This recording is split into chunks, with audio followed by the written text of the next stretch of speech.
Hola, bienvenidos a este su programa Tertulia Literaria, un encuentro semanal en el que hablamos de literatura. Hoy con un interesante podcast titulado Dulces Amargos. El tema de hoy está a cargo de 4 emprendedoras maestras de lengua y literatura, y ellas son Dainie Cruz. Hola.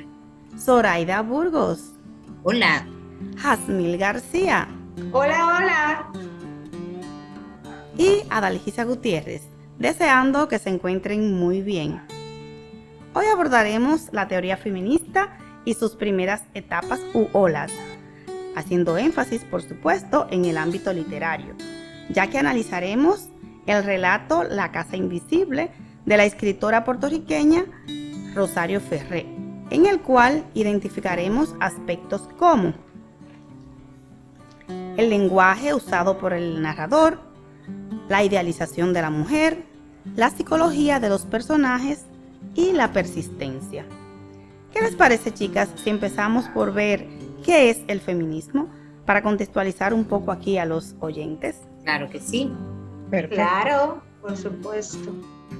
Bien, el feminismo es un movimiento político y social que postula el principio de igualdad entre la mujer y el hombre, ya que revela y critica la desigualdad que existe entre estos géneros. Este movimiento surge porque la mujer toma conciencia de su estatus subordinado en la sociedad. Esta temática se viene debatiendo desde tiempos muy remotos y es penoso ver la postura de grandes pensadores del pasado respecto a la mujer. Por ejemplo, Aristóteles afirmó que se es mujer debido a una falta de cualidades. Y Santo Tomás de Aquino dijo que la mujer era un hombre incompleto. Fíjense ustedes qué barbaridad. Como vemos, ser mujer no ha sido fácil, ya que a lo largo de la historia ha estado privada de derechos en todos los ámbitos, incluso en aquellos esenciales, pues la mujer no podía participar en elecciones, ya que no podía elegir ni ser elegida, no podía opinar ni escoger con quién casarse. Eso era grave, señores. Ella no podía escoger marido. ¿Y qué decir de la literatura si ni siquiera podía pensar en educarse, leer y mucho menos en escribir? A raíz de todo esto es que surge el feminismo, como una forma de protestar y de reclamar los derechos de la mujer. Cabe señalar que la crítica feminista se da en olas. En la primera ola se desarrolla en Estados Unidos y en Gran Bretaña. Entre finales del siglo XIX y a principios del siglo XX, los movimientos de los derechos y del sufragio de la mujer, enfatizando la reforma social, política y económica. En este periodo trabajaron y escribieron muchas figuras femeninas, destacándose 2 principales muy significativas, las cuales fueron Virginia Woolf, que escribió 2 textos claves para el movimiento feminista que valen la pena leer. El primero, Una habitación propia, en 1929, en el que reflexiona ampliamente sobre la mujer y la literatura. Su segunda obra es 3 guineas, en la que habla de la independencia de la mujer, de su derecho a tener la misma educación y las mismas oportunidades que los hombres. La otra mujer es Simone de Beauvoir, una feminista francesa, activista proactivo y a favor de los derechos de la mujer. Es importante señalar que la obra de Beauvoir es un punto clave con la que termina la primera ola, dando paso a la segunda ola. Como pudimos ver, este es un tema bastante interesante. Pasemos ahora con nuestra figura central de este podcast, la cual es Rosario Ferré, una escritora puertorriqueña y de la cual analizaremos la obra La Casa Invisible. Dígame, compañera Dainie, ¿qué le puede decirte al público acerca de esta interesantísima mujer? Bien, Rosario Ferré es una abanderada del feminismo, es escritora y poeta puertorriqueña, asegura que la literatura femenina o feminista no debe ser analizada de manera diferente a la de los hombres, sino más bien en base a unas medidas generales y objetivas, Propone una crítica literaria sin interferir el análisis del sexo o género del autor, sino más bien a la luz de la sensitividad de la calidad de las producciones de las obras, sensitiva a esa calidad de las producciones. Entonces, La casa invisible, que es la narración donde vamos a tratar de aplicarle esta teoría, que es de Rosario Ferré, es un relato que trata de un señor que rapta a una niña de su receso por medio del engaño, utilizando unos dulces para conseguir que la niña permaneciera con él. ¿Algo más que Zoraida, chicas, quieran decir? Sí, claro. Así como tú dices, Dainé, el señor que él mismo se cataloga como el viejo, ¿verdad? Un viejo. Como tú dijiste, la saca de su receso y se la lleva a un lugar apartado, a construir una casa invisible. Una historia interesantísima porque en ella podemos ver cómo este señor ejerce su autoridad sobre la niña de una manera en donde él trata de persuadirla, como generalmente hacen las personas que buscan un trato cercano en este caso, con una niña, ¿verdad? Porque como estamos trabajando precisamente la teoría feminista, y es justamente la niña la que se ve involucrada, vemos en la historia que no es la primera vez que él la lleva a ese lugar apartado, incluso menciona un sendero, porque hace referencia a que antes ya él la había llevado y ella le hacía una serie de preguntas como ¿cómo te llamas? ¿De qué casa hablas? ¿Por qué te han crecido los cabellos largos como plumas? Le decía la niña. ¿Por qué comes raíces? Sin embargo, este día en el que él se la lleva, no le hace ninguna pregunta. Al parecer ya la niña se siente un tanto sumisa a las órdenes del caballero, bueno, del viejo. Dainé, si quieres agregar algo más ahí. Bien, vamos a destacar algunos aspectos dentro de la narración donde vamos a identificar algunos elementos por medio de algunas citas. Por ejemplo, en primer lugar vamos a destacar la expresión donde dice en la narración cinta azul en el pelo y amarrada a la cintura de un delantal, refiriéndose a la niña, a la descripción de la niña cuando el viejo la busca al lugar donde ella está. Ahí podemos percibir la idealización de la mujer. También podemos ver, en contraposición a todo lo que tú decías de la autoridad que él ejerce sobre la niña, en contraposición a todo eso, podemos también notar que la fémina, a pesar de la corta edad, de la juventud, de la inocencia, digámoslo así, pues tiene una fortaleza de la fémina. Ella se nota una gran fortaleza, porque si citamos donde dice, el viejo se refiere, ahora me siento contento porque la casa ya está terminada, dibujada por ti en su más mínimo detalle.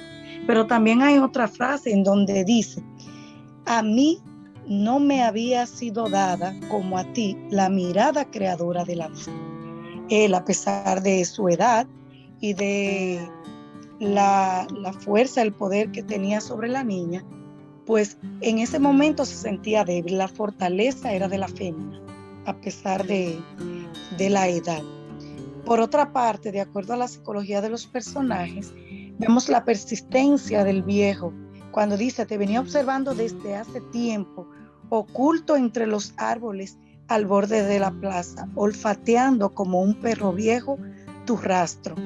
Enfatiza en que el protagonista tiene un carácter persistente, manipulador y pervertido. ¿Qué les parece, chicas? Ay, muy interesante, sí, y algo que también lo vemos en la vida real. Continuando con el personaje del viejo, ¿verdad?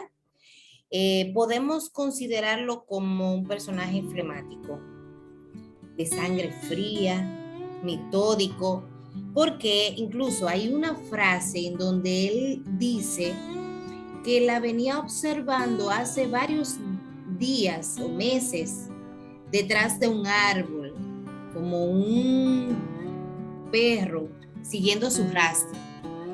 Una persona que desea atrapar a su presa, ¿verdad?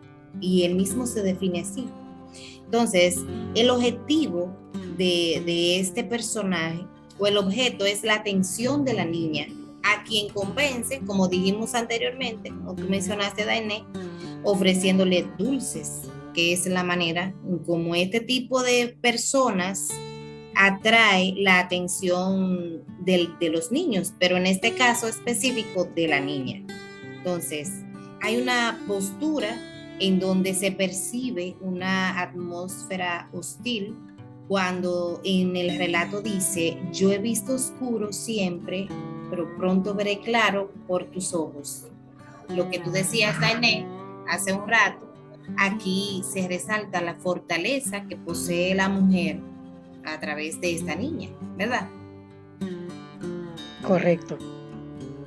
Bien, entonces, en cuanto al lenguaje de la autora, utiliza un juego de palabras con cierto sarcasmo e ironía.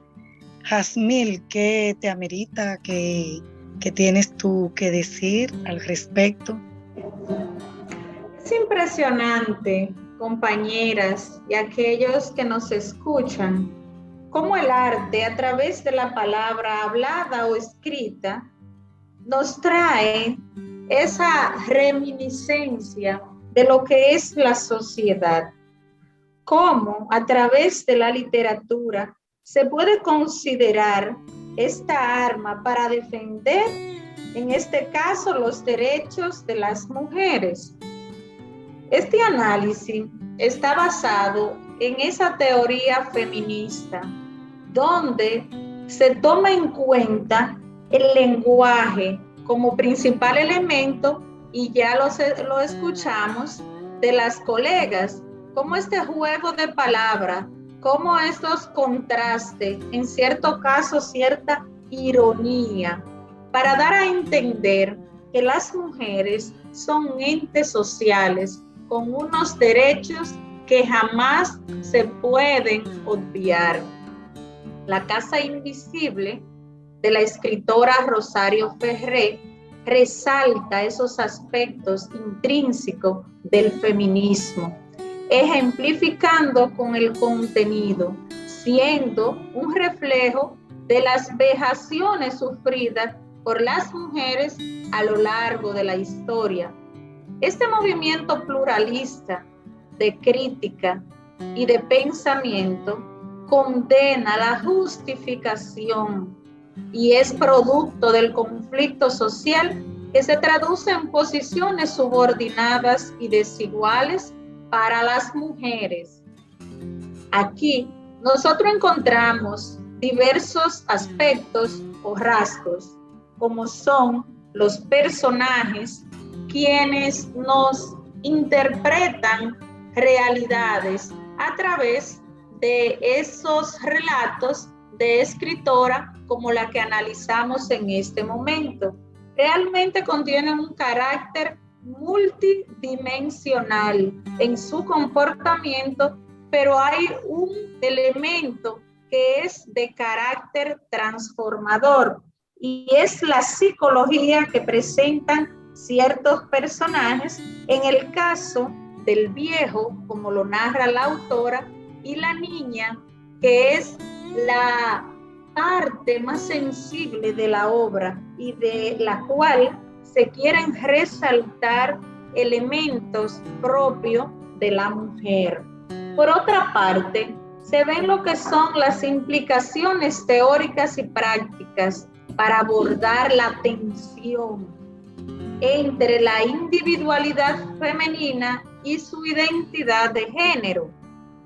Bueno, la verdad, compañera, que aquí tenemos muchos elementos como demostrar que estas escritoras a través de la historia han hecho una revolución mediante la literatura para poner de manifiesto estos valores y hacer que se respeten. Y miren que hoy día tenemos ciertos casos que no lo vamos a mencionar en este momento, no obstante, ya se ha comenzado la lucha. Y nosotros también invitamos a aquellos a unirse para que se le dé lo que le merece a cada persona de una manera equitativa. Es decir, defender una práctica feminista con un ambiente que contiene ciertos elementos culturales, con esa identidad de políticas sociales, donde haya justicia e igualdad, donde hayan protecciones y se promueva la autonomía y la libertad de las mujeres. Aquí hay mucho material, no obstante, esta tertulia literaria ha llegado ya a sus momentos finales, así que, ¿qué le parece a ustedes el contenido maravilloso de este podcast? Sí, es a mí un excelente enfoque. A mí me pareció estupendo. Palabras de Catalina Ruiz, una periodista colombiana actual. El feminismo realmente es la revolución social pacífica más eficaz de todo el siglo XX. ¿Despedimos? Nada, como decía nuestra compañera, hemos llegado al final de su programa, Tertulia Literaria. Tertulia Literaria. Gracias por acompañarnos. Hasta la próxima. Gracias, hasta la próxima. Bye. Bye, bye. Bye.